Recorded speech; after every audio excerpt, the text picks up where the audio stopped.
warahmatullahi wabarakatuh.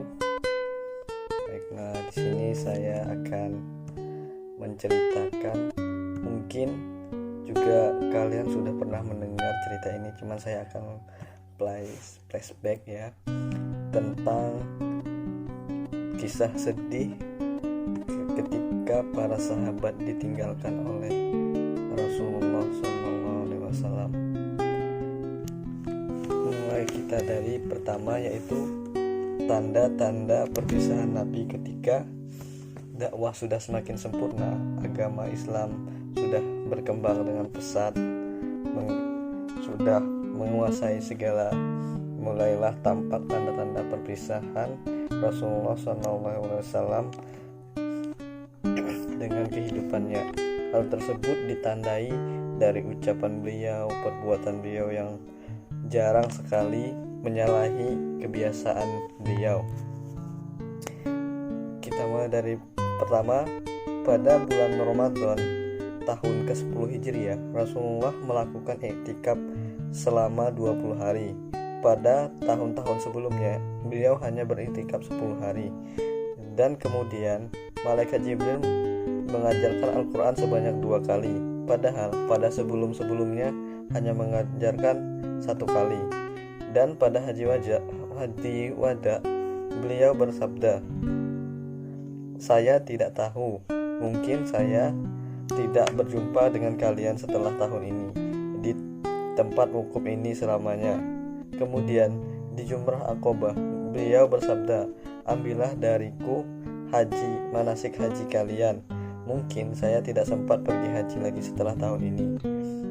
Dari sini bisa kita lihat bahwa itu bisa jadi pertanda-pertanda akhir beliau, dari ucapan beliau, tingkah laku beliau, semuanya itu menyalahi dari kebiasaannya yang biasanya iktikaf hanya 10 hari. Kemudian di tahun ini beliau melakukan iktikaf selama 20 hari. Malaikat Jibril juga mengajarkan Al-Quran sebanyak 2 kali, biasanya hanya sekali.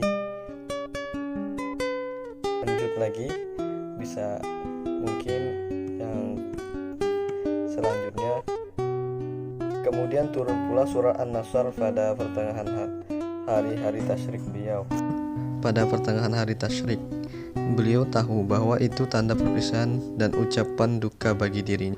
Pada akhir bulan Safar tahun 11 Hijriah, Nabi keluar menuju Uhud, lalu mendoakan syuhada Uhud, seakan-akan mengucapkan perpisahan kepada syuhada Uhud. Kemudian menuju mimbar.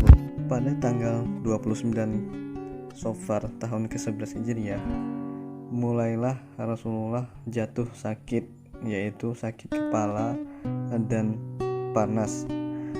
Begitu seterusnya.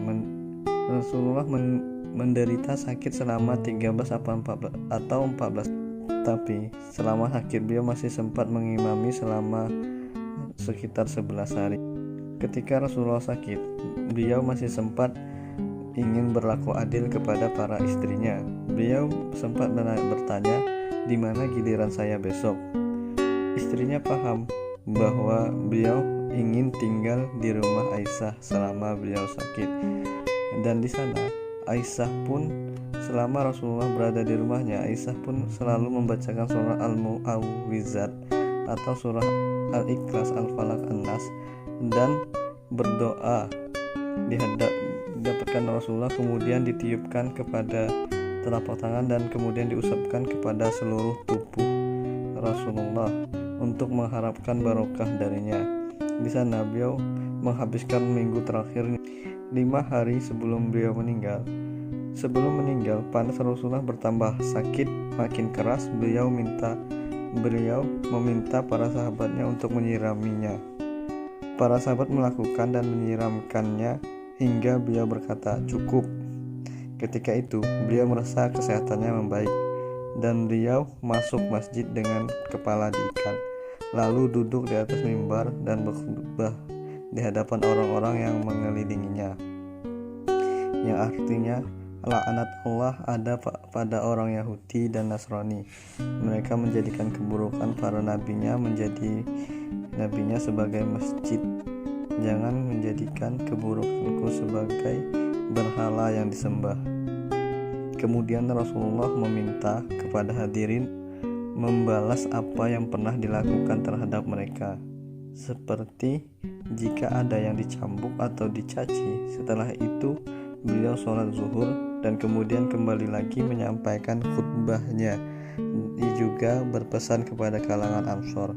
Beliau pun sempat memuji Abu Bakar dengan ucapan, sesungguhnya orang yang paling banyak melindungi aku dalam persahabatan dan hartanya adalah Abu Bakar. Seandainya aku boleh mengambil kekasih selain Rabbku, niscaya aku juga jadikan Abu Bakar sebagai kekasihku. Akan tetapi cukup dengan persaudaraan Islam dan kasih sayang. Semua pintu yang ada di Masjid Nabawi harus ditutup kecuali pintu Abu. Pada hari Kamis, 4 hari sebelum wafat Rasulullah, sakit Rasulullah semakin parah.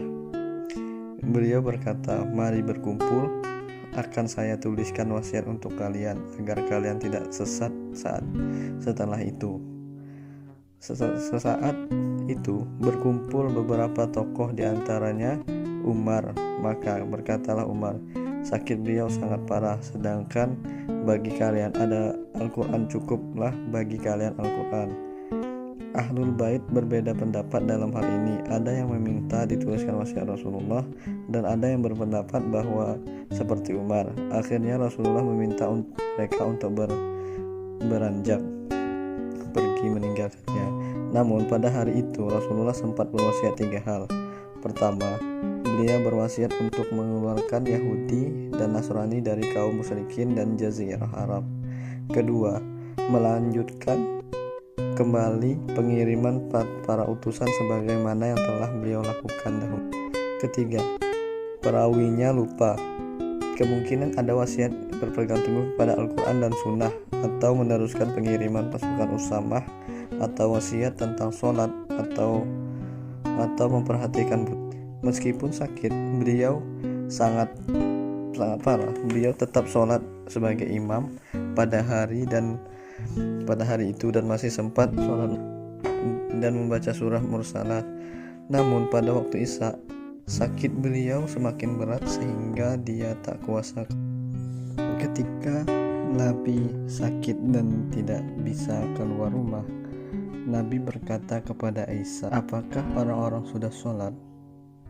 Aisyah menjawab, "Belum ya Rasulullah, mereka menunggumu." Rasulullah kemudian minta diambilkan air untuk mandi. Lalu beliau mandi. Setelah itu beliau pingsan. Setelah sadar, beliau bertanya lagi kepada Aisyah, "Apakah orang-orang sudah sholat?" Lalu dia mandi lagi, kemudian pingsan lagi. Begitu hingga terjadi 3 kali. Setelah itu beliau sudah tidak sanggup untuk menjadi imam. Beliau mewasiatkan kepada Abu Bakar untuk menjadi imam sholat. Maka Abu Bakar mengimami sholat pada hari-hari terakhir kehidupan Rasulullah sebanyak 17 kali. Aisyah juga berulang kali mohon kepada Rasulullah agar Abu Bakar tidak dijadikan sebagai imam supaya orang-orang tidak merasa berat kepadanya. Namun beliau menolaknya seraya berkata, "Sesungguhnya kalian seperti wanita-wanita pada zaman Nabi Yusuf." Perintah Abu Bakar untuk pada hari Sabtu atau Ahad, Rasulullah merasakan sakitnya terasa ringan. Maka dia diapit oleh 2 orang. Beliau keluar untuk sholat zuhur, sementara itu Abu Bakar sedang mengimami sholat. Ketika Abu Bakar melihatnya, maka Abu Bakar berusaha mundur, namun Rasulullah memberikan isyarat kepadanya agar tidak mundur. Beliau berkata, "Duduklah seraya." Maka Rasulullah didudukkan di sisi kiri Abu Bakar, dan Abu Bakar mengikuti sholatnya Rasulullah dengan memperdengarkan takbir.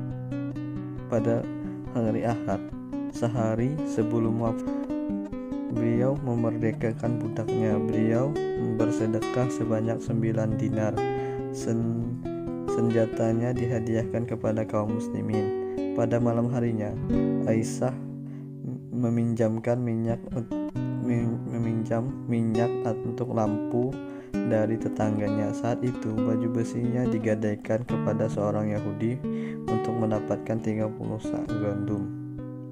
Tibalah pada hari Senin, ketika kaum muslimin sholat subuh diimami oleh Abu Bakar. Rasulullah membuka tirai rumahnya untuk melihat mereka. Beliau tersenyum dan tertawa.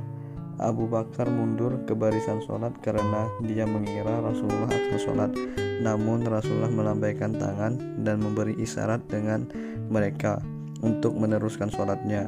Kemudian beliau masuk kembali ke kamarnya dan menutup. Waktu duha tiba, Rasulullah memanggil Fatimah lalu membisikkan sesuatu kepadanya. Fatimah pun menangis. Kemudian beliau membisikkan lagi. Kali ini Fatimah tersenyum. Dan kemudian hari setelah, Aisyah bertanya kepada Fatimah tentang kejadian tersebut. Maka Fatimah menjawab, Rasulullah membisikkan kepadaku bahwa dia akan meninggal karena sakit yang dideritanya. Maka aku menangis. Kemudian beliau membisikkan lagi bahwa akulah dari keluarganya yang pertama menyusulnya. Maka aku pun tersenyum. Rasulullah pun memberikan kabar gembira kepada Fatimah bahwa dia adalah pemimpin para wanita di alam ini. Fatimah menyaksikan dengan sedih penderitaan yang dialami oleh ayahnya. Dia pun berucap, betapa menderitanya engkau wahai bapakku. Namun Rasulullah menjawab, tidak ada lagi penderitaan bapakmu setelah hari ini. Kemudian Rasulullah memanggil kedua cucunya Hasan dan Husain dan mencium keduanya, lalu berwasiat kepadanya. Kemudian terhadap istri-istrinya beliau pun memberikan nasihat dan pesan-pesan. Sakit Rasulullah kian parah, namun beliau tak lupa berwasiat kepada kaum muslimin, sholat, dan perhatikan budak-budak kalian yang kalian miliki. Diulanginya hal tersebut berkali-kali, maksudnya agar memperhatikan. Mulailah saat-saat sakaratul maut. Rasulullah SAW berada di pangkuan Aisyah. Saat itu Abdurrahman bin Abu Bakar datang membawa siwak. Rasulullah memandang ke arahnya. Mau aku ambilkan untukmu? Aisyah bertanya kepada Rasulullah. Karena dia tahu bahwa Nabi menyenangi siwak, Rasulullah mengangguk kepadanya tanda setuju. Lalu digosokkan Aisyah siwak ke mulutnya Nabi. Di hadapan Rasulullah terdapat air dalam sebuah wadah. Beliau masukkan kedua tangannya dalam wadah tersebut dan mengusap ke wajahnya seraya berkata, La ilaha illallah inna lil mauti la syakar. Sesungguhnya setiap kematian itu ada sekaratnya. Persis setelah beliau selesai bersiwak, beliau mengangkat tangannya dan jarinya dan matanya menengadah ke arah langit. Bibirnya bergerak-gerak. Aisyah berusaha mendengarkan ucapan beliau. Bersama-sama orang yang artinya bersama orang-orang yang dianugerahi nikmat Allah, yaitu nabi-nabi, para shodiqin, orang-orang yang mati syahid, dan orang-orang yang soleh, dan mereka itulah teman yang sebaik-baiknya. Yang demikian dia adalah karunia Allah. Allah cukup mengetahui. Surah An-Nisa ayat 69. Ya Allah, ampunilah dan kasihilah aku, pertemukanlah aku dengan teman-teman yang tinggi. Ya Allah, pertemukan aku. Beliau mengulangi kalimat-kalimat tersebut sebanyak 3 kali. Kemudian tangannya lemas dan akhirnya nyawa Peristiwa tersebut terjadi pada waktu duha hari Senin 12 Rabiul Awal tahun 11 Hijriah, tepat pada usia beliau 63 tahun. Berita wafatnya Rasulullah pun segera tersebar ke seluruh Madinah. Anas berkata, tidak pernah aku melihat hari yang lebih bersinar terang kecuali saat Rasulullah datang ke negeri kami, dan tidak pernah kami melihat hari yang lebih kelam dan gelap kecuali hari wafatnya Rasulullah. Ketika meninggal, Fatimah berkata, wahai bapakku, engkau telah memenuhi panggilan Rabbmu. Wahai bapakku, surga Firdaus tempatmu. Wahai bapakku, kepada Jibril kami kabar Sahabat Umar bin Khattab pada awalnya tidak dapat menerima berita yang sangat mengejutkan tersebut. Beliau berkata, orang-orang munafik mengatakan bahwa Rasulullah wafat, Rasulullah tidak wafat. Beliau menentang bahwa Rasulullah belum wafat, dia hanya pergi menemui Tuhannya, sebagaimana Musa bin Imran pergi meninggalkan kaumnya selama 40 hari lalu kembali setelah diberitakan bahwa dia telah mati. Demi Allah, siapapun yang mengatakan bahwa Rasulullah telah mati akan aku potong batang lehernya. Sikap Abu Bakar. Adapun Abu Bakar, ketika mendengar berita tersebut, dia menuju masjid, kemudian masuk ke rumah Aisyah, lalu menuju jenazah Rasulullah yang telah ditutup kain seluruh tubuhnya. Beliau singkap mukanya dan beliau cium seraya menangis. Kemudian Abu Bakar keluar. Saat itu Umar masih berbicara di depan manusia. Duduklah wahai Umar, perintah Abu Bakar kepadanya. Namun Umar tidak mau duduk. Maka Abu Bakar menemui orang-orang yang meninggalkan Umar. Berkata, siapa di antara kalian yang menyembah Muhammad? Sesungguhnya Muhammad telah meninggal. Dan siapa yang menyembah Allah? Sesungguhnya Allah maha hidup dan mati. Dan Ibnu Abbas radhiyallahu anhu berkata, demi Allah, seakan-akan orang-orang tidak pernah merasa Allah telah menurunkan ayat tersebut kecuali setelah Abu Bakar saat itu membacakannya. Saat itu semua orang menerima ayat tersebut sehingga tidak ada orang yang diperdengarkan ayat tersebut kecuali Umar pun demikian. Demi Allah, aku tidak pernah menyadari sesungguhnya Abu Bakar membaca. Aku terfana, kedua kakiku terasa lemas sehingga aku terjatuh manakala dia membacakannya. Saat itu aku baru sadar kalau Rasul. Cukup sekian dan terima kasih. Semoga cerita ini bermanfaat dan bisa menambahkan cinta kita kepada Rasulullah dan para sahabatnya. Saya akhiri dengan wabillahi taufiq wal hidayah. Wassalamualaikum warahmatullahi